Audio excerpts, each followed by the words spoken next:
Araka ny sary famantarana hitanao any tokantrano any dia ny météo indray no arahanao amin'ity alina ity.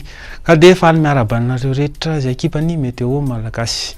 Raha momba ny toetrandro amin'izao fotoana dia mbola hafana hatrany ny aty voatany anatin'ny 3 andro manaraka izao.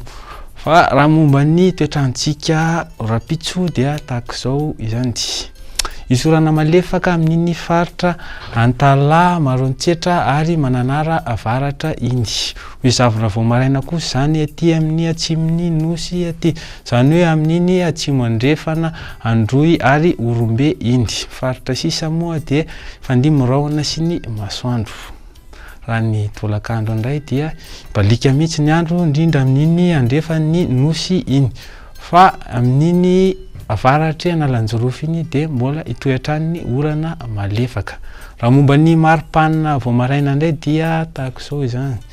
Manodidina ny 7 hatramin'ny 12 ny aty voatany ary mihoatra ny 15 zany amin'ny morontsiraky Gasikara. Raha ny tolakandro moa dia mbola araka ny fandraisana teo dia hafanafana hatrany satria dia 120 ny farany ambany ary mihoatra ny 420 zany amin'ny morontsiraky Gasikara. Raha ny toetrandro amin'ilay tanàn-dehibe reto indray raha andeha hoany ianao zany nanao vakansa na hiatsena dia tahaka izao izany. Balika ny andro andeha Johannesburg sy Nairobi anorana malefaka any Paris Bangkok ary Fandimo, Rahona sy Masoandro any Milan.